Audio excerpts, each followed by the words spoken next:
Recording and start the stream. Welcome to Horsin Around, a dumbass cast. I am your host, as always, Nick Brigadante, and with me today I have three lovely guests. If you would like to introduce yourselves. What's up? I'm Zach. Nice. Who was second? There you I'm go. Saturn devouring my sun. And I'm Jack. A connoisseur of Saturn devouring his son. Yeah. Thanks for coming on, guys. Definitely was a more last minute episode than normal, but I appreciate scrounging you guys up at the last minute. There were some conditions for some of you coming on. Zach said he could go for an entire hour to ramble about Billy Strings. What is on your mind about Billy Strings, Zach? What do you have to say? Oh boy, I think a better question is what is not on my mind about Billy Strings. Oh, okay. No, like I very seriously do think that like there's a lot of substance in his art and a lot of things to sort of digest and Sure. admire. So What could you give us an overview of what type of stuff he does for the uninformed? yeah. So Billy Strings is like a modern bluegrass artist who sort of fuses elements of traditional bluegrass with different genres like psychedelic rock, metal, and things like that. It's a very interesting blend. There's like a little bit of something for everybody, in my opinion. So yeah. Yeah. We fucking saw him live a couple months back. He was pretty fucking dope. I think it's Yeah, cool. saw him at the drive-in. Yeah. I definitely grew to appreciate his like solo abilities. Like that man can just fucking shred on guitar, and I think that's probably, I don't know, my favorite thing about him. Yeah, it's absolutely like what amazes me about his soloing too is that like if you watch him, it's like effortless. Mm-hmm. Like he just like glides up and down He the just gets fretboard. It's into the absolutely zone, insane. and then he just fucking like sends it. I don't know. It's Yeah, pretty yeah, for wild. sure. He used to be in a metal band, no? Yes, he did. And actually the other day, Jack, I don't know if I sent it to you, but I found YouTube videos of his metal band. Yeah. I'm watching one right now. He's going fucking wild. How long ago Right. was that?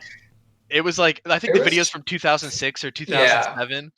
Okay. But yeah, he always says in interviews and things like that that like he learned how to play growing up. He started playing guitar when he was like 3 years old or something Some ridiculous like ridiculous that. shit like that. Like his dad He taught him plays how to like play. every bluegrass string instrument known to fucking man. At the Yeah, same time. and like does it well too. Like you can find videos of him playing like the mandolin and the banjo, and he just Yep. rips on every single one. But he always says like, he learned how to play growing up from sitting around in like a circle with his dad and his dad's friends, just playing bluegrass and things like that. But he always mentions how he like learned how to perform in a metal band. Mm-hmm. So like a lot of his like mannerisms on stage and everything come Yeah. from his metal days. I mean, it makes sense. Like the time to teach somebody anything is like when they're super young. So like that, that tracks that he picked it up at such a young age and then was able to carry through with it to the end. Yeah, I imagine that's also a big part of the reason why he's as fucking talented as he is now, and he's so young too. He like just turned 28. Like he's Yeah. super young, and like already, this may be a bold claim, but I would argue that he is one of, if not the best musician of like our generation, like Damn. hands down. He's so talented, it's insane. Pretty bold claim. Yeah. Yeah, I'm curious to see where he goes, and I mean, it definitely like, I don't know, I definitely was not in a place where I was enjoying that much bluegrass or folk or country stuff, but the introduction of Billy Strings into my life has been a pretty positive one, I'd say, and it Yeah. just fucking sounds good. Like, I don't know, Yeah, there's exactly. there's good shit out there in genres you wouldn't expect. I guess is the takeaway that I got from learning about him. It's just like you gotta keep your ears open and like go into Yeah. genres that you wouldn't typically dive into sometimes. That's pretty much exactly what happened to me too. Like the first time I heard Billy Strings was like probably around this time last year. Mm-hmm. When I got the video of him playing Dust in a Baggie at the Grand Ole Opry recommended to me on YouTube. And I was like, Mm-hmm. sure, I'll check this out. Um, and I was like, holy shit, this is good. You know, like I never would have taken myself as a person who would listen to bluegrass, but now that's like what I spend most of my time listening to when I'm listening to music. It's either like Billy Strings or some other bluegrass artist that like he's opened me up to. It's crazy. Hey Jacob, how has bluegrass and Billy Strings affected your life? Billy Strings killed my family. In cold blood, murdered in cold blood. All right. Yeah, it went something like this. I'm not a big fan of bluegrass, and then he fucking went fucking ballistic. Oh God, the dark side of Billy Strings. We're really covering everything here. I don't want to cut you out of the. All three of us have listened to a lot of Billy Strings, but I understand that you haven't, so I don't want to cut you out of the conversation. You did have some topics that you wanted that you just added to the doc, or was that? Please ignore anything I do. Oh, okay. I don't know. I mean, we can talk about those topics, but it's fine. I don't have much to contribute to Billy Strings discussion, namely because my brain is broken and only has room for movie and Scooby-Doo, and those are the two. I love Scooby-Doo. Oh, can we talk about the live-action Scooby-Doo movies? All right, we found some common ground we can all talk about together. Great. Yes, we can. I just rewatched them the other week. Oh, yeah, can you believe it? Billy Strings wrote and directed all of them. In a surprise he wrote the twist. original soundtrack. I would listen to or watch a Scooby-Doo movie with a Billy String soundtrack. That sounds like a pretty good fucking. I would watch another Scooby-Doo movie. Period. Now, by law, I must now ask the very important question: are we going to talk about the Scooby-Doo live-action movies that exist, or the Scooby-Doo live-action movies that don't exist? And by don't exist, I mean no one talks about them, and it shouldn't exist. No, they're not real. Which ones are those? Oh, do you not remember the ones that was on Cartoon Network? Ones? The direct-to-TV Scooby-Doo movies. I think I watched that one. Like at least the first one. When it came never out. knew those. I watched the first one. I heard the second one is slightly better, but like that's low bar. Very low bar. Yeah, I completely forgot about those movies. Oh. What happened? Yeah. Okay. What you're talking about here. Yeah, these are. They're not good. Movie. The second one is Curse of the Lake Monster. Came out in 2010. Was a sequel to Mystery Begins, which came out in 2009. Both of them are kind of bad. They're no good. But very rotten. Well, okay, yeah. The first problem is that Scooby-Doo looks like that. That was probably somehow I didn't think it was possible for the fucking other live action Scooby-Doo to look like better. He looks fine in the other ones. It looks like something. Okay. He looks okay. It is acceptable. It is, it is passable. It's understandable. But looking back, I guess at the time I thought it looked fine, but looking at it now, no. Which ones are you talking about? Sorry, I'm looking things up. I'm frantically googling. I googled Scooby-Doo Cartoon Network movie, and it's showing me like some of the. It does not help that in the live-action movies, because they have a lower budget because it's straight to TV, that Scooby-Doo ends up looking like he's coming off of Night of 100 Frights, the fucking game. Oh yeah, hold on. Let me send this image in the Horsin Around channel. There's a disturbing lack of proper lighting on this poor man's, and it looks horrifying. Jesus. Really don't like that. I really just don't like Shaggy. Shaggy looks like a fucking hobbit. Yeah. Here's the thing. Also, Fred looks like too much like Taylor Lautner. Oh yeah, they didn't even make him blonde.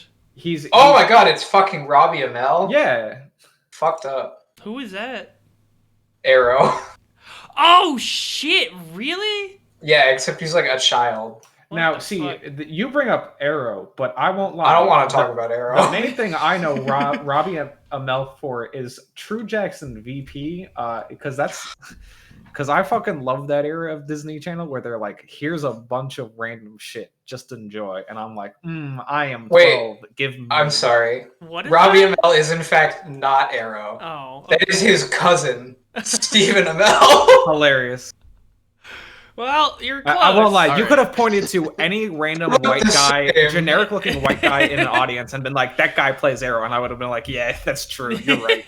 They look absolutely the same. Didn't they Oh god, this is just a weird ass tangent now, but I feel like I remember seeing a thing where they took a Dexter poster, and then just photoshopped Dexter's like half naked, ripped body onto Arrow, and it's the exact same pose and everything. But they just like photoshopped the faces so that it was the different actor. Let me see if I can find it. Nah, probably not. Maybe it was another show. But like it was just like I guess they just had the asset laying around and they were just like, do we want to do a shoot with Arrow half naked? Like that's gonna cost money to get that guy and everything. And they're like, nah, we'll just Photoshop his face onto generic white hunk body. I mean, they do that. I don't know if you know this, but that is actually, I wouldn't say it's like above 50%, but it's pretty common practice these days. Like it costs extra money to get an actor who is well known to be in a nude scene. So because CGI, you can just be like, all right, we're not going to pay you. And then you pay some, poor guy, some random 20-year-old gay porn actor, a body double that looks somewhat similar in build to the guy, and then you just CGI the face. Yeah, I guess that makes sense. It's just fun. It's just like funny how little effort was put into changing it. It's like back in my day, actors had to get naked on screen. They wanted the role. They had to do everything. They had to. Fucking... Whoa, careful. Tom Cruise is the only real actor these days. He's the only one who still does his own stunts because... Well, that's because he knows if he doesn't do his own stunts, Xenu will never protect him. Yeah. True. Yeah. Xenu is a fucking thrill seeker, and he demands that his greatest patrons do insane stunts to stay part of the council. Anyways, you guys wanted to talk about the good Scooby-Doo movie, right? What did you said you watched it recently, Sure. Jack? What did you I mean, I think calling them good is kind of definitely relative. Yeah. Guilty pleasures. Good is an understatement. I really like them. Incredible. Guilty pleasures. They're a fun time. The scene where fucking Scrappy-Doo pops out of Mr. Bean's abdomen. God! Peak cinema. Just Scrappy-Doo's voice actor is... It's so a trip. awful. It's a trip. Who wrote those Scooby-Doo movies? Oh, wait, hold on. Don't look it up. Okay, I know I don't know, but they were definitely high. All right, I'm going to tell you right now. The writers for those movies are very famous directors now. Okay. And by directors, I mean it's one person. Okay. They've directed... Oh my god. Don't say it. Hold on. Don't say it. This can't be real. I need him to guess. Shit. All right. I'm gonna give the biggest hint. Okay. Holy fuck. He has directed some of the most popular Marvel movies to date. Oh, is it Joss Whedon? No. Oh, Fuck Joss Whedon. fuck. No, it's the other one. Oh, fuck. Oh, shit. No, I remember this factoid now, too. I just don't remember. Can you give me... If you give me the movie he directed in the Marvel Cinematic Universe, I will tell you who it is. Guardians of the Galaxy. Yes, it's fucking James Gunn. Oh, my God. I never would have guessed that. Oh, my Lord. The running joke in my house is that my favorite James Gunn movie is Monsters Unleashed 2. And unfortunately, it's not a joke because I don't like Guardians of the Galaxy. Very brave of you. That's fucking In 2017, the 15th anniversary of the release of the film, James Gunn, the screenwriter, revealed in a Facebook post that there was an R-rated cut of Scooby-Doo and that CGI was used to remove cleavage of female cast members. Yes, that is all true. Jesus God. Christ. I mean, yeah, it was I wouldn't give to see that cut. It was I'm gonna let you in on a secret. There's been a lot of research into what was deleted from the movie, and I'm gonna tell you right now, it does not make the movie better. Lovely. The movie's still kind of a train wreck. I mean, some of the scenes that don't have any context in the theatrical cut have context in the full edit. Oh, okay. But Very well. But other than that, it does not significantly improve the movie. What were scenes that didn't have context in the theatrical cut? Like scenes where like Scooby-Doo's getting a phone call and you're like, why? What the fuck? How did they get here? Okay. Like they're just Setup. parts where the gang is at one spot and then suddenly at a different spot, and you're like, wait, what's the in between here? And it's mainly like these scenes that were cut. Gotcha. And honestly, it's understandable. Those cutscenes would bloat the movie out. Who cares? It's already not good. Bro, give us the fucking Snyder cut for Scooby Doo. Just a 4-hour experience that we all deserve. That's really funny though, because like I have been watching Clone High recently. Finally started watching it. What were you not part of any of the viewings that I showed? No. What are you? Is your brain broken? I don't know.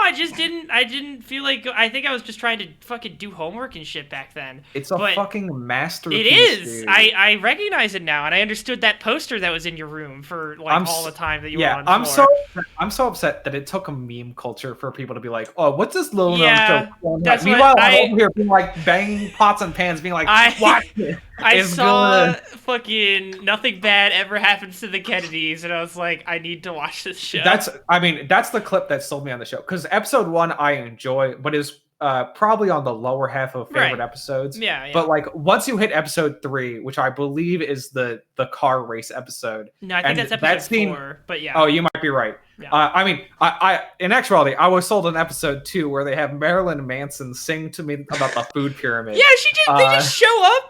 And then, like, is that actually Marilyn Manson? Yes, that's I actually Marilyn Manson. assume it is, because they made a whole big deal about, like, it's actually Marilyn Manson.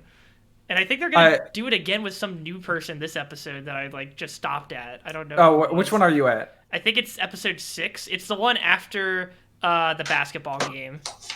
Oh, shit. Look, you have to understand, all of them meld together because I love it so much. Also, most episodes have, like, a guest on just because of it was that era of television, and also I think it was originally shown on MTV, so they were like, we have access to music talent, let's just fucking do it. That would do it. Yeah. But yeah, the fucking writers for that show is fucking Lord and Miller, who went on to do the fucking Lego movie and shit like that. Yeah, Lego movie, it's almost like Lord and Miller have been very good at writing things that are funny and good. Yeah. Like, damn, that was. I mean, but that's what gets me about Solo, though, is that Lord and Miller wrote their own. Speaking about cuts, I want to see. Lord and Miller wrote an entire script and shot part of Solo. Oh. And then Disney was like, "Nah, fuck this. You're fired. Get Ron Johnson in here."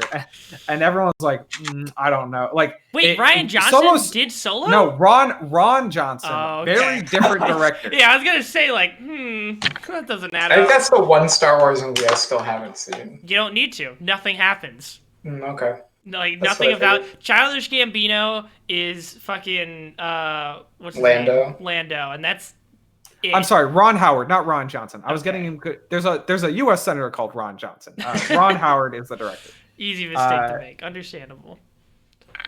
Yeah, you don't need to see Solo. Actually, the only reason you should see Solo is because I do think it is probably the funniest Star Wars movie.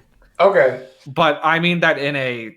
It's so bad. It's so bad it's good. Like I can't believe I don't know. I thought Solo was like pretty fucking boring, honestly. Like, I don't even know if I got any laughs out of it. You're gonna talk about boring Star Wars movies. Oh, I know how you feel about Rogue One. And I'm not gonna defend Rogue One either. Oh god. Hit snooze. I watched Rogue One last night because I was like, whatever, I'm in bed, whatever. I didn't get 15 minutes in. I just fell asleep. It's very snooze. Yeah. Be careful. People have hunted me down because they're like, "What do you mean you think Rogue One's bad?" And I'm like, "It's bad. No, leave me alone." It was fine the one time I actually watched it, but it has cool visuals. I like when the Death Star shoots the planet and makes the big boom. That's pretty much the only thing I like from that. Look, and Darth Vader. I don't know. Darth Vader was cool. The thing about that movie is there's of course the Red Letter Media review that came out right afterwards, and I don't agree with Red Letter Media on everything, but there is an aspect to it which is I think my most iconic Red Letter Media line, which is, "Hey Jay, wasn't that movie really dark?" And he goes, "What, you mean thematically?" And he goes, "No, I couldn't see shit." And I'm like, yeah. The fucking That's correct. Oh man. Yeah. I don't know. Hopefully this is enough. of the next to zilch bright spots in this whole fucked up year, maybe there's enough of a reset timer for the fucking MCU and the fucking Star Wars universe that they could. Listen, who the finally fuck cares start about the putting MCU? Release more episodes of Mandalorian. I mean, that's also true. Mandalorian's been really good so far. I still haven't watched it, even though I'm like, oh, I should really watch it. And I also, as you can probably tell, I fucking love Star Wars. But like, unfortunately, Mandalorian suffers from its greatest weakness. It's a television show, and as I stated at the start of this, my brain is broken. I only have room for Scooby-Doo and a movie. Yeah. It's understandable. Hard. It's like everything I want, though. Yeah. I mean, that's what I've heard. It's a fucking space spaghetti western, and like. Yeah, and I love spaghetti really westerns. fucking That's good why at I'm upset at myself for not watching it. But I'm like, oh, I gotta dedicate time to a television show. Ugh. Yeah, it's just, I don't know. Definitely worth the watch if you get the time to watch it. Zach, how do you feel about Bluegrass's influence on The Mandalorian? You Sorry, know, I feel like we were boxing him out. So I was like... I think the Mandalorian would not be the same if it weren't for Bluegrass. Yeah. I'm kidding. I also haven't seen the Mandalorian. I watched like the first few episodes of season 1, and then realized that I don't want to put the effort into watching a TV show, and I'm gonna rewatch the same 3 shows that I've been watching for the past 4 years, like Sunny and The West Wing, and that's about it. West Wing's one of those shows where people were like, dude, The West Wing's so good, you gotta watch it. And I boot up episode 1, and I'm like, this one ain't for me, boys. I'm pulling out. See ya. You gotta be into boring shit, and you also have to be able to working. And you're the guy who ran a hipster movie night on CSH. I fucking love boring. This man made us watch The fucking Lobster. All right, he loves boring. The Lobster's great. What are you talking about? Fucking boring. It was certainly a movie. We come out of The Lobster and Glad is like, I don't know. I still felt like the soundtrack was pretty repetitive, and I was like, he's fucking mundane and bored all the time. That's the point.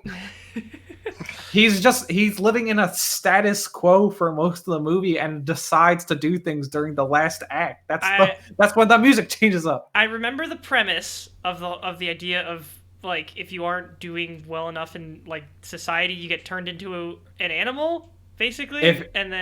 So basically, society is very heavily based in The Lobster. Society is heavily based off of you being able to get into a romantic relationship and reproduce. Right. Like, think modern day Japan. Sorry. Sorry, Prime Minister Shinzo Abe, but. Yeah. So like, if you are unable to find a mate, basically, the society turns you into an animal. It's this movie. Because you are not contributing to society, and you would be better off just having the brain of an animal and doing that than actually. It's basically saying, if you cannot fulfill the social contract of mate, then therefore you are below human in the society. I really liked this movie. Yeah, it's great. And then he goes off to join basically the resistance, but the resistance is like has the flip problem where it's like, no, if you have any sexual desire, if you have any desire for traditional like romance, therefore you are part of the system, and we will castrate you and skin you alive. And you're like, oh no, I don't like that option either. Yeah, and then he gets with his girlfriend, and then they both gouge out each other's eyes or something. Yeah, something like that. No, she loses her eyesight because she's caught by being in the romantic relationship, so they gouge her eyes out, but he saves her, and then they go live in society undercover as people who are in a traditionally romantic relationship, but embrace the things of the resistance of like, it shouldn't just be like this binary, like, we are only doing this in order to further the human race. Yeah. Doesn't he stab his own eyes in the end? Or is that where it ends? You might be right. You don't see it. I think he goes into a bath because he wants to, like... That's how it ends, I'm pretty sure. Be the same as her, so he takes a fork, goes into the bathroom, and he's, like, preparing to stab his eyes out. I guess... I remember it's like a very dark humor kind of movie. Like it Yes. had almost like a Wes Anderson vibe, maybe like going on at some points. I feel like, but Well, then... yeah, because there are like fist fights between dudes who are like the most both in movie and out of movie. Right, just right. Clearly, the most pathetic people you will ever meet. Yeah. And you're like, why do I have to watch this? Yeah, I guess I'm remembering more of it now, and there were some good parts. It was just, I guess there was just, I'm remembering most vividly the most shocking things about it. I don't really remember the relationship that he had with the female lead that much, but I don't know. People should bring back hipster movie night. That was a good time. Fucking Yeah. People are cowards for not doing it. There I said it. What was just it? Just kidding. At the rate the organization is going, they'll show a movie and then accidentally shoot Nerf darts at each other at the end and get everyone in trouble. Oh boy. I will say that fucking Sing Street had a fantastic soundtrack, and then they apparently turned it into a musical. They did, I got yes. an email. I saw the musical actually. You did? What did you think of it? It was pretty good. So I've only experienced the musical through the soundtrack of the musical, and while I do not enjoy it as much as the original movie cut, but that could also be because I listened to the movie first. I have not seen the movie. They do a lot of justice to the songs, I feel like, in the musical itself. Yeah. Riddle the Model, best movie song of all time. Sorry, that's actually, it's "Drive It Like You Stole It." Please check yourself. I used to agree with you, but I'm sorry. Drive It Like You Stole It. After I listened to it 50 times, I'm like, ooh, I've listened to this too much time. But then Riddle the Model, I'm like, ooh, yeah, hit me with it, baby. Yeah. Sing Street was like a coming of age movie, right? For some kids that want to start a band. They're Irish. They're Irish. Oh, sorry. They go to Catholic school. Ireland. Right. They go to Catholic school in Ireland. My bad. Forgot about that bit. My Irish heritage is very angry at me right now. But yeah, good movie. Nick. No potato for you. You've been cut off. You don't deserve it. And because I am also descended from the Irish, I can say that. Yeah. Potato is our word. You could say potato. Claim it. We're reclaiming it. Yeah, and then the ending was pretty bad. That's the other thing I remember. Incorrect. About it, everyone in that room was like, the ending is bad, and I'm like, that's not true. It was so silly. They're leaving. They have to leave the island. You're right. You could arguably say that they should have like left it at them leaving, but the idea is that they meet up with a big boat because that proves that they will make it to England. I guess, sure. It was just it seemed like really ridiculously over the top, I guess. I don't know. Happy Feet has a big boat too, and that movie's also great. That's it. I'm laying the foot down. Big boat movie's good. Isn't Happy Feet another movie that was directed by like somebody who did like some hold on. Don't look it up. Don't look it up. Okay. All right. I'm going to give you the name of the director of Happy Feet. Okay. And then you have to tell me what other movie they've directed. So my god. Don't tell them. I'm not gonna say it, but wow. Okay. Yeah. Look, I've watched his entire filmography, so it's amazing getting to the part where he directs Happy Feet. It's insane. Okay. All right. What's the name? Okay. The director is George Miller. Do you know what else George Miller directed? What the fuck? Wait. Hold on. Let Nick piece this one together. Is that George Miller of Lord and Miller? No, Okay. Not George Miller of Lord and Miller. Okay. I will give you a hint. Okay. He is a very prolific Australian director. Oh. He is probably one of the most famous Australian. Mad Max Fury Road. Yes. Oh my god. All of the Mad Max movies. All of the Mad Max movies. Oh my god. And Babe Pig in the City. Yes. In between Mad Maxes, he I think it's between Mad Max 1 and 2 might be Babe 1, but Mad Max 3. Okay, so he does all the Mad Maxes, and he's like, you know what? He does Mad Max 1 through 3, and then a couple other movies, and then Babe. Okay. Yeah. So this is George Miller's career. Yeah. He goes, I've just directed 3 of the biggest like action blockbusters about like cars and the desert, and literally creating the entire like basically post-apocalyptic punk aesthetic. Right. And then he goes, fuck that shit. I'm bored. I'm gonna do some kids movies for now. And he does Babe Pig in the City, and then he does 2 Happy Feet movie where he founds his own animation studio to do those. And it's pretty good. And then he does quality Fury animation. Road. Yeah, and then he's like, I've been working on these cars in the Australian desert for the last 15 years. Might as well bust those bad boys out and make one of the greatest movies of all time. Oh my god. Why are directors and writers like this? How do they go on these journeys? Like, look, if you're looking for journeys, I always recommend listening to Blank Check, which is a podcast about they basically segment their podcast based off of directors. So they go through a director's entire filmography. The current one is Robert Zemeckis, which is insane because I don't know if you know this. Robert Zemeckis, the guy who did Forrest Gump and why can't I remember the other one that Forrest Gump is not on the high one. Future. Yeah, Back to the Future. Thank you. I can't believe I forgot all of Back to the Future.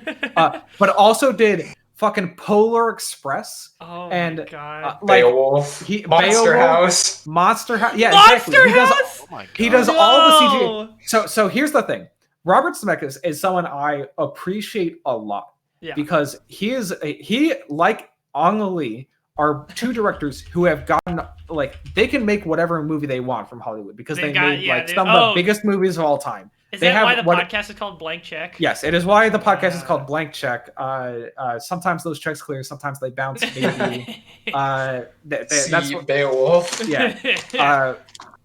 But I respect him a lot because a lot of people. Oh, Robert Zemeckis. He also did Marwen, which is a horrific movie, but I really want to see it because it's like a fucking fever dream. But it's one of those things where you go, these guys have all the power in the world. They could literally spend their time doing anything. And they're like, no, I'm going to waste all of my capital so that I can waste might be the wrong thing. Spend all my capital so I can try these new techniques that literally form the foundation of the rest of cinema. Yeah. Ang Lee, you might know as the director of Gemini Man, but also did Crouching Tiger, Hidden Dragon, which is the movie that is one of the arguable movies that gave him a blank check. Is Ang Lee the Dove guy from Mission Impossible 2? In the Hulk movie? He is the Hulk movie. Okay. I could have sworn he did Mission Impossible 2. No, he did Brokeback Mountain, which is another reason he gets the blank check. And Life of Pi. Life of Pi was what pretty the good. fuck? Holy shit. But the main thing is that these 2 directors I have a huge amount of respect for because both of them have their own thing. Robert Zemeckis with the CGI and Ang Lee with high frame rate movies. They've basically spent the latter parts of their career having already made all the money in movies they want to just be like, no, I'm the old guy and I'm going to expend my capital in Hollywood for people to spend money on me for movies that probably won't work, but I need to get this technology to manifest itself. Mm-hmm. It's kind of the same thing with James Cameron and Avatar, where we can all argue that Avatar has a lot of flaws as a film because it does. Yeah. But hey, I don't know if you know this. Avatar, building off of stuff created by George Lucas and Robert Zemeckis and all these crazy technical guys, built off of that to basically manifest what movies are today. There is no practical effects in movies today because people went, oh, if you just dump a fuck ton of money into it and pay a bunch of animators, you can literally do anything. Oh man, yeah, and the effects of yes, there are long-term ramifications of that, but it's still crazy. It's insane. That it's about guiding the so future. Much. Right. Yeah. Because How is Avatar 2 coming? Dude, never. Every time you say that, it gets delayed by another month. All right. Release date December 16th, 2022. Okay. We're never gonna see it. I don't believe it. We were supposed to get it end of this year, and I don't know if you know this. That ain't happening. The thing I believe even less than Avatar 2 coming about is the fact that they apparently have Avatar 3 through 5 also like in the pipeline. Avatar 4 was supposed to come out in 2025. Well, I don't know if you know this, but that is because James Cameron is an insane person and was like, I'm filming all of these together. They're all happening. I'm telling you right now, I'm doing all the Avatar movies. And everyone was like, James, you're nuts. What are you doing? I mean, at first we weren't like that because we were like, wow, that's crazy ambitious. Good on you, James. But now, of course, we've seen the Pandora's box is unleashed where we go, James, Pandora's James, box. come back to us. Meanwhile, James is in the back of a cave being like, Avatar, we must get all... Avatar 2 has been delayed 8 times. Oh my god. Yeah, but I mean, I think the thing I saw about that, and I can Google it to double check, but I think the whole thing was like, because he was filming it all together, Avatar 5 wraps filming. Like, he was able to wrap production on all of them at the same time, maybe? Maybe I'd misremember that. Supposedly they keep getting pushed back because of, like, other shit he's working on. Look, the real answer is James Cameron's insane, and the Avatar franchise is now basically the space game. What's it called? Zathura? No, the space game that won't come out. Cyberpunk. That's not Star Citizen. Star Citizen okay. Avatar is the great white whale that people are sinking as much money into to try and hunt down and be like, if we just get it right, it'll work. I don't think it can live up to I don't know. I'm just gonna I just think at this point it can't live up to any investor's expectations after being in production for this long. Well, how much money have they dumped into it? It's something ridiculous, right? Yes, it has to be. Because I don't know we won't know the exact numbers, but here's the problem: we won't know the exact numbers until the movie comes out. So, right. Sure. Yeah, and like it's just by virtue of being in production for this long, it costs money to like keep lights on, even just like simple stuff. So like it's gonna add up over time and it compounds. But just fact checking myself here, James Cameron announces Avatar 2 is finished filming and Avatar 3 is 95% done. So not like 3 through 5, but like they seem to be doing it in a way that they're like compounding filming on top of each other. It's very similar to how they did Back to the Future 2 and Back to the Future 3, where they were basically shot back to back and at times simultaneously.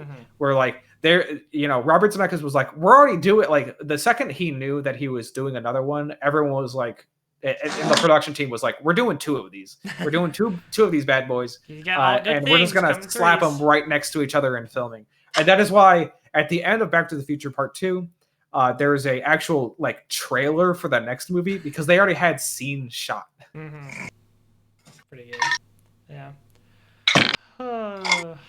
So yeah, Zach, what have you been watching lately besides West Wing and Well, I mean, I haven't been watching much recently. I started rewatching Nathan For You.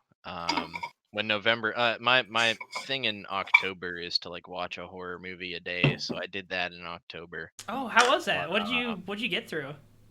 A bunch of shit. But like I'm a horror movie enthusiast, so like there's a lot of stuff I just watch every year because I like it. What were the highlights, and what were the opposite of highlights? I think one of the highlights for me this year was probably Rob Zombie's House of 1000 Corpses, which is like not that great of a movie, but like it's just absolutely batshit crazy, and for that reason, I think it's like kind of neat to watch. Like what? I mean, I've heard great things about House of 1000 Corpses, and it's been on my list for a while now. Yeah, it's a really interesting. It's like I'm not really a big fan of Rob Zombie's movies, but this one is just like the one of the main characters, like the clown Captain Spaulding, is like just absolutely crazy, and it's just a really like fun, spooky character. So it's also got what's his? There's one of the dudes that was in The Office, but this is like Ray Horsin. Chris Hardwick. Yeah, it's a really neat movie, but I think it's a little gory and a little extreme. So it was tough to get through at some parts, but like it's really cool.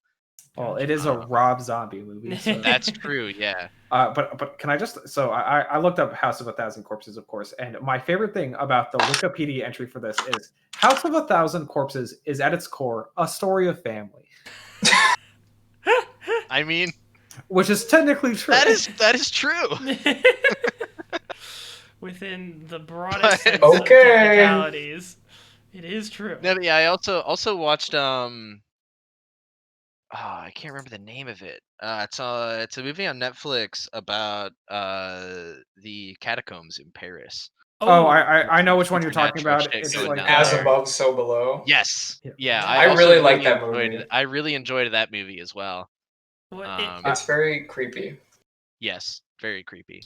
I at first was not looking forward to that movie, namely because it got like some pretty not great reviews. But I agree. I think it was a surprising, entertaining watch. I don't remember why I watched it, but I know I was kind of dreading watching it because like the idea of it just very much stresses me out. That's fucking like I'm surprised that concept had not been really so. I mean, maybe it has been. I just haven't heard of it. But like, you know, I mean, there are similar movies. Like the Descent is kind of similar. Yeah. But it was a fresh take. Yeah. The episode where Scooby-Doo goes to Paris, like that one's also very similar. True. Yeah. Very true. Yep. Same thing. It's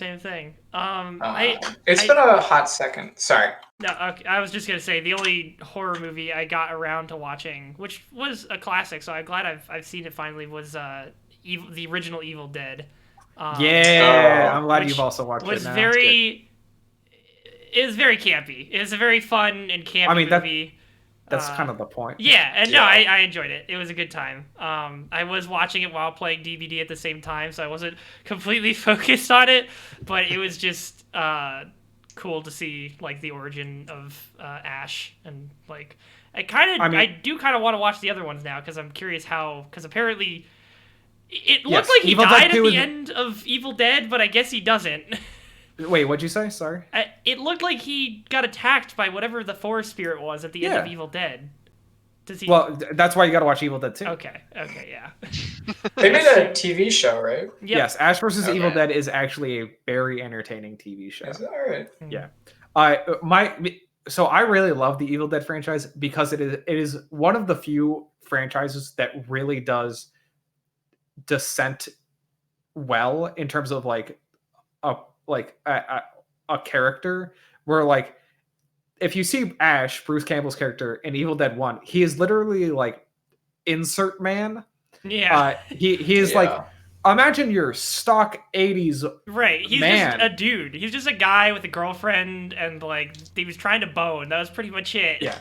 And then by the time of Ash versus Evil Dead, which is basically after all three movies, and Ash has been just around and being fucked with by the evil like for forever. Like he's genuine, like he's so. It's kind of the same thing with Mad Max, where when you watch the original Mad Max movies, you're like, oh wow, like this guy went like fucking crazy because of thing happening. But I almost like it more in Evil Dead 1 because Evil Dead 1 is literally Ash trying to keep it together because he's the straight man, and he's like, hey, look, this is bad, but it's going to be okay. We just need to stay calm and get ourselves out of this. And the moral of the story is, it doesn't matter how good you are at that. If you're facing eldritch horror from another realm, it's going to come and get you and make you go insane.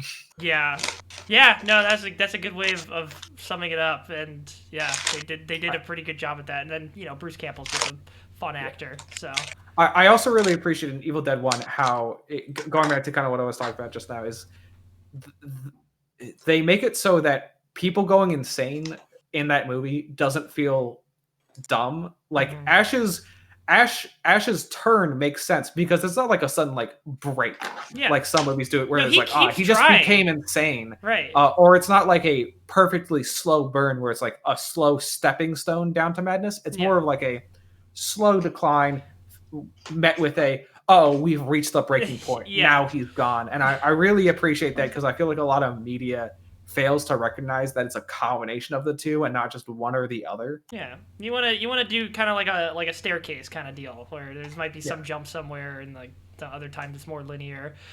You can't really do a linear descent into madness when like, it doesn't make sense considering that he has to bury his fucking girlfriend, and then she comes back from the grave and continues to try to attack him.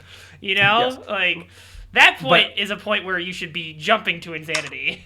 Yeah, it's just something I really appreciate about Sam Raimi, where he's able to do that really well thought stuff, like you were just saying, along with what you also were just saying, which is there's a joke in there where like, wow, I just killed my girlfriend. That's fucking terrible. Oh, that's so emotional. And then there's like a and then she jumps up and is like, right, yeah. She's like, ooga booga booga.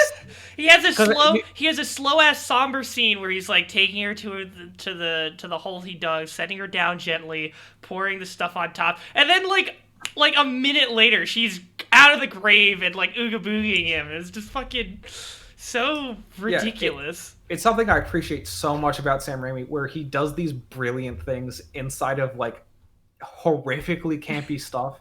It's why I love Spider-Man 2 and Spider-Man 1, because you're like, this shouldn't work. Spider-Man 2 is like an actual like Greco-Roman epic of a story hidden behind pizza time. He does it all. He's able to do it all. It's crazy. Speaking of which, what do you guys think about hearing the whole next Spider-Man movie gonna bring back both Tobey Maguire and Andrew Garfield, which is like, and Tobey Maguire is like the darling that everybody wants to see back. Nobody, like, except for maybe me, because I liked Andrew Garfield, but nobody wanted Andrew Garfield back, so I'm really surprised. Sorry, I feel like I've been taking up the conversation, so I'm gonna let other people. You got a lot. I mean, you got a lot to say, but if anybody else wants to say anything, it's just crazy. I don't know. Jacob, just pop off. I'll take that as my cue. So I feel bad for Andrew Garfield because he's in movies that are bad, not at his own fault. But also, I very much appreciate him because he in the years after the movies, he's taken it in such stride. Yeah. Like he knows that he's the Spider-Man in the bad Spider-Man movies.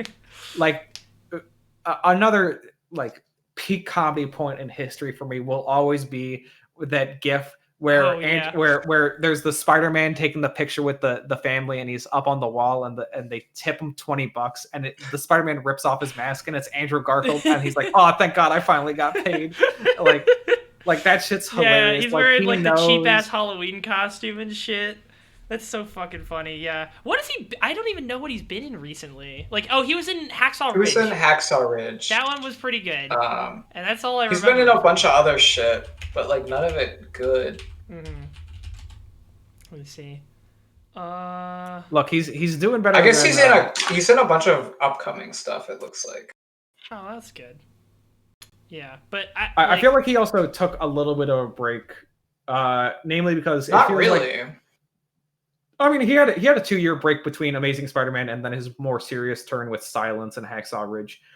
It felt like he was on a little bit of a hiatus after Spider-Man because it feels like it was one of those things where you're in a big superhero movie and then it doesn't work out, and then every studio wants to make a big superhero movie, but you didn't work, so they're like, we can't hire you for superhero movie, and it's kind of fucked. Yeah. But like he's in Under the Silver Lake. I've completely forgot about 99 Homes, which was like the thing about the 2008 housing crisis. He was like the main guy. I remember watching 99 Homes for movie night, and all I remember about it is I just sitting there and I'm like, I'd rather watch The Big Short right now again for the 100th time. Yeah, I don't remember much. I think that might have been a movie that I watched with you for a movie night, and I don't remember much from it. Which one? 99 Homes? Yeah, 99 Homes. Yeah. We definitely watched. I specifically remember. But yeah, I'm very curious to see if they.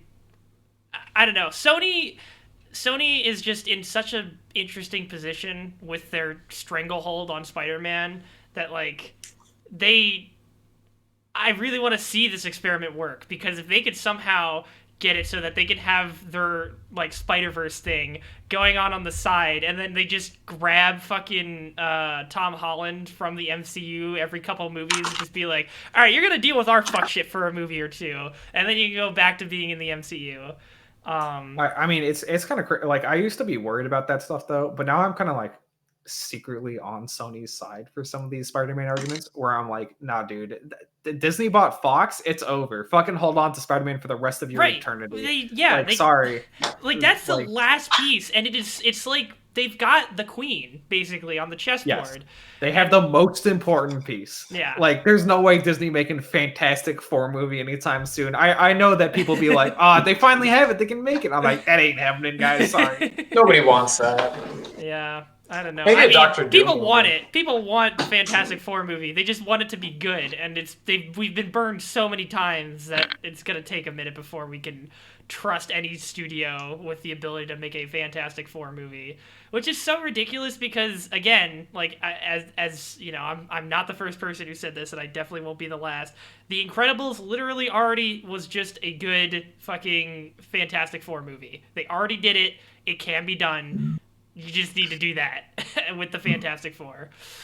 I don't know. Oh, shit. I was going to use this as a segue so I can complain about Bob Iger for the millionth time in my life. But unfortunately, I've just realized that Bob Iger is currently 69 years old, so I can't say anything about him. Only nice things on the nice year for our boy Bob. Speaking of things to fucking complain about, have any of you seen The Hunt? I think it just came out. Was that the one that was like pushed back because of the fucking? I did not watch The Hunt because I watched a different movie that I thought was looked more interesting. What did you watch instead of The Hunt? Because I can guarantee it was better. Yeah, that's what I've heard. I watched Ready or Not, which is probably one of my favorite campy horror movies. I didn't love Ready or Not. That's the marriage one, right? Yeah, it's the marriage one where they spoiler alert, they made a deal with the devil to become the largest board game empire of all time, which I think is fucking hilarious. Yeah, it wasn't like at all what I went in expecting, so I was a little disappointed, but it was still really good.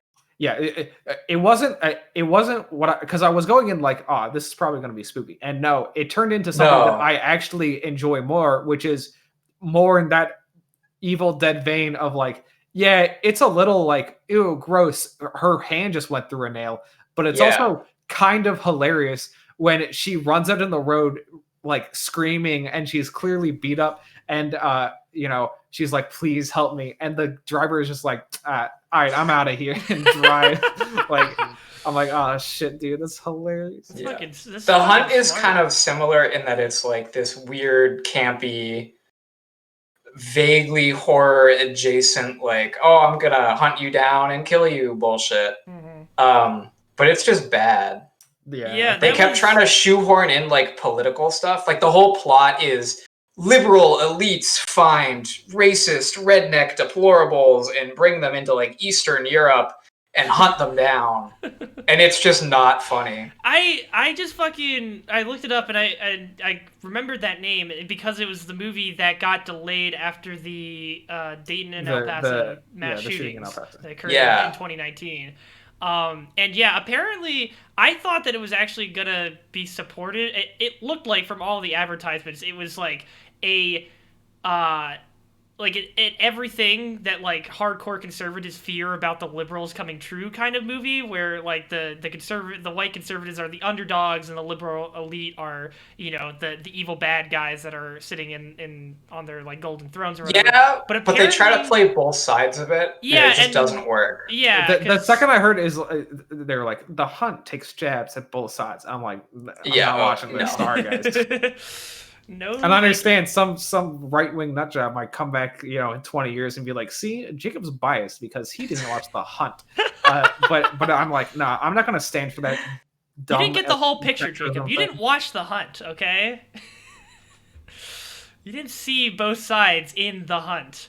Yeah, it just, like, why? I guess I guess, and it sort of was part of it turned into their advertising thing, was like, they were trying to play into all the fucking political hysteria that was going on / is still going on in U.S. politics, because it's a fucking shit show right now. But like, people already have enough of it like on Twitter. Why do you want to go to a movie for an hour and a half or 2 hours and watch it happen on screen? So I slightly disagree with that statement because I of course will now play the everything's political card. But I agree with you. The problem, the bigger problem is when it's done fucking shittily, like it's done in The Hunt. Yeah. Like, I don't know if you know this, Snowpiercer, the movie about train, is actually about social hierarchy and classism.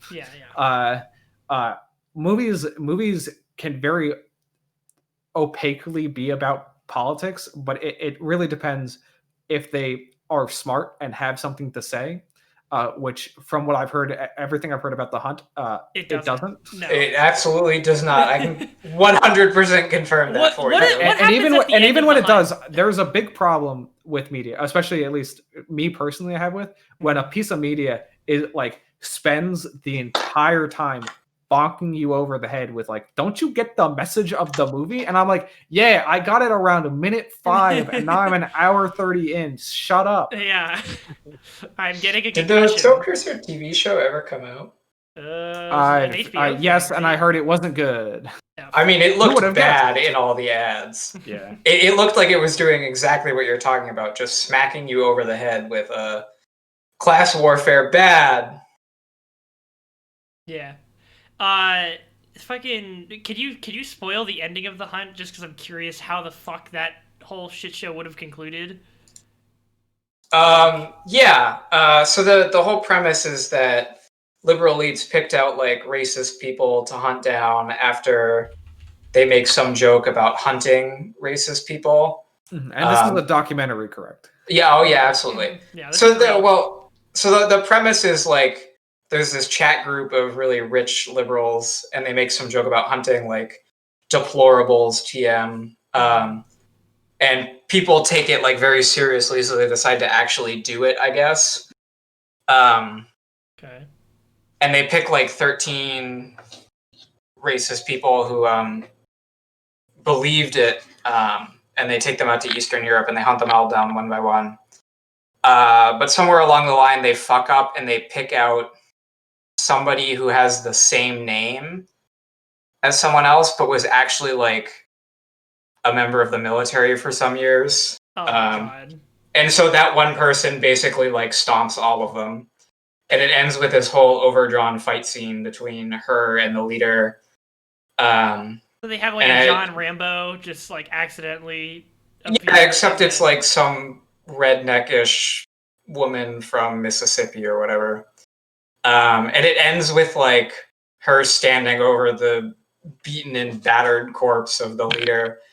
And the leader is like, tell me one thing. Did we actually fuck up? And the woman's like, you'll never know.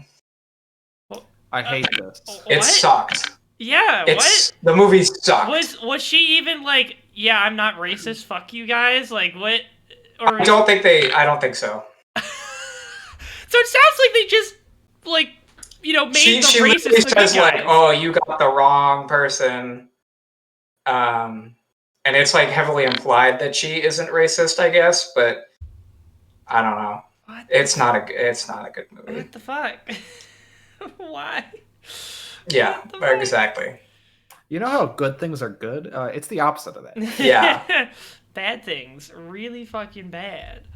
Yeah. Well, There's a lot of like cutaway scenes where, especially towards the end, Family Guy, where it shows them like planning, and they get into like stupid arguments where it's like, is it racist for us to not pick a black person?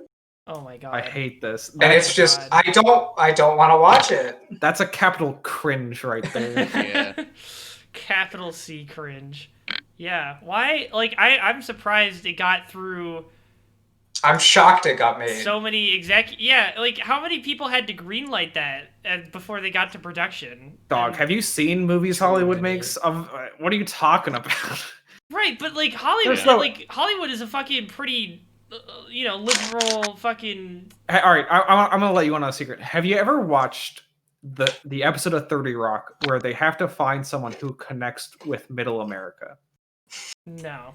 It's an elongated joke where they feel like they're fake Saturday Night Live, and their programming block does not connect with enough of Middle America because most of their audience is from the cities. Yes. So they're like, we need to go find a comedian who can fill this slot that we're missing. Uh-huh. And the joke is that the comedian they find is Jeff Dunham. Who is Jeff and Jeff Dunham does. Jeff Dunham is the guy with the puppets, and he's got the Al Qaeda skeleton. Do you not remember? All right. Oh my God. The main point of the joke is it's Jeff Dunham. Jeff Dunham, not funny, but people in Middle America fucking love Jeff Dunham. Okay. And the joke of the movie is Jeff Dunham doesn't treat people with respect because his character in the show is a racist and misogynist. And that is why he connects with Middle America. And the end of the episode is them cutting off the deal with Jeff Dunham because they're like, oh, he's actually a bad guy, and it's better for us to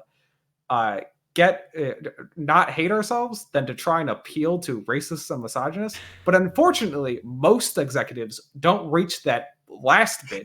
They get to, we found something to connect with Middle America. But it didn't even connect with Middle America, it sounds like. But I don't know.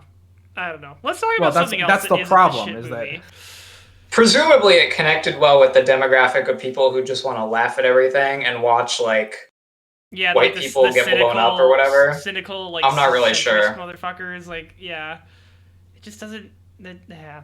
I don't know. I guess we are not the intended audience. I don't know who is, but we certainly are not it. Well, I don't think it made much money, so... Yeah. It suffers from we need to appeal to everyone syndrome of we need to appeal to as many people as possible, and therefore we'll poke at both sides, and that makes it okay. And it's like, no, it is actually legitimately the enlightened centrism thing of well, we're in the middle, so that means we're good. And unfortunately, the middle is still bad. Both sides bad. I don't know. I'll never get over the one where it's like... There's an r/enlightened centrism post, which is literally Democrats. We would really like no one to die. Oh my God. Republicans, we would like all of them to die. Enlightened centrist. All right, let's compromise. Half die. And that's how our Constitution was made. Unfortunately, not really. But that's the problem. Is a lot of people think that that's actually that's compromise is the soul of this country, and it's not. No one remembers that people back in the past also were extremely divisive and hated each other. No one wants to talk about that time on the fucking Senate floor. An old man beat the shit out of another senator with his cane. When will the vice president's true role as mediator of the Senate be restored? I want to see Mike Pence beat the shit out of someone. I don't know. Look, I understand. This is a very divisive time for the country, but I also hate all the takes that are the country is so divided. It's separated between different cultural groups. I'm like, you mean how it's always been? That people disagree on things and we bunker into our own camps? Let's return to a time when most of the nation was simply uninformed and didn't give a shit because they lived in the middle of nowhere, Oklahoma, and couldn't get mail. Actually, they could, because USPS. They could, that's true. Please fund your local USPS. Please, please, please. Bring back the fucking ponies. The fucking, shit, what was I gonna say? Oh, I saw a really, I don't know how I ended up here, but I saw somebody's really shitty Facebook post that was long paragraphs about what is happening to this country. A couple months ago, looting and rioting were unquestionably evil, and now it's just okay. I'm just bruh, shut up. Shut up. That also goes back to what about the pet? Well, the problem is that the real answer is that they all want to live like it's in the 80s and 90s periods historically. Definitely no civil discourse there, except Ronald Reagan, Rodney King, crack epidemic, and the AIDS epidemic. I love the 50s nostalgia posts, and then somebody has to comment "What about black people?" Well, there's a great the Daily Show posted a bunch of their 2016 coverage right before the 2020 election, and it's amazing. There's one video which is them doing asking people at CPAC when was America great, And it's like it's always hilarious when it's the black correspondent and they're like, hey, when do you think it was great? I think around the 50s. And he goes, oh yeah, except for the racism, right? And they're just like, yeah. Oops. Oopsies. Forgot about that one. Yeah. I don't know. There was another one which was like back in 1776 when the Constitution was founded, and he's like, yeah, except for the slavery and the misogyny thing, right? And oh like, yeah. Oh yeah. Well, you can't just paint it with such a broad. Like, these guys. You can't just paint it with the fucking 3/5 brush. The more recent ones that get me are the extremely dangerous but also somewhat very hilarious ones where like Jordan Klepper will go to a rally and he's like, all right, so if Donald Trump wins the election, what do you think of the election? Fair and balanced. All right, what if Joe Biden wins the election? Rigged. They rigged the votes. And I'm like, oh god, they're actually brain dead. Yeah. Look, I'm just glad that we did accomplish by horsing around topic of dunk on the Trumpers for the millionth time. I'm always down to dunk on some Trumpers. All right. I don't know. I had a long conversation with people after the election was called for Joe Biden, where I was just like, you know what? I literally spent the last 4 years doing the thing that people have asked me of, like, just be respectful, just like try and communicate with them, and I did that for so long, and this last election has just proved that they didn't give a fuck what I said, and so I will try and be respectful in future conversations, but between now and January 21st, I'm gonna make freaking lose it. I'm gonna get out of my mind. I'm gonna watch so many fucking coping videos. It's gonna be hilarious.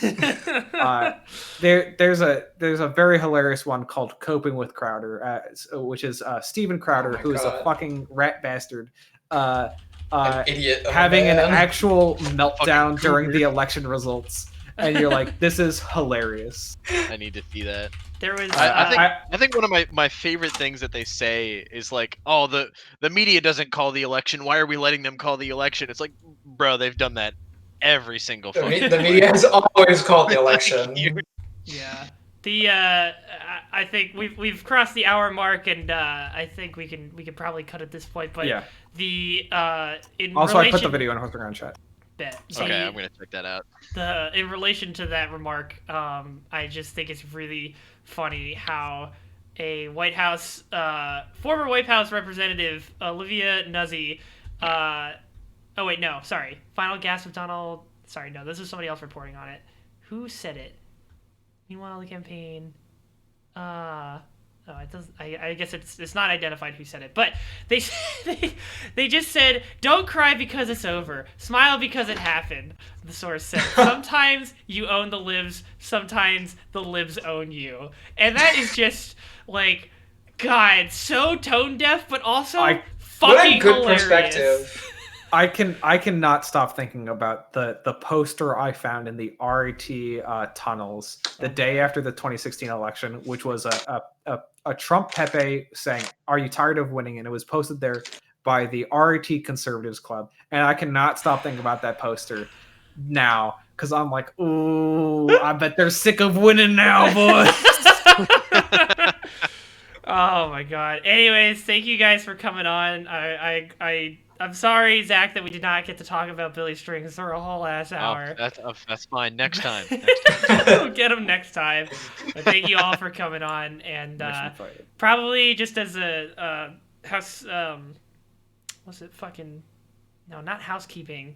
Or maybe it is housekeeping. Is that what you call it when you're like just talking about like plans for the future? I don't know. Anyways, next week is Thanksgiving week, so I'm probably not gonna be streaming in the upcoming week. So yeah.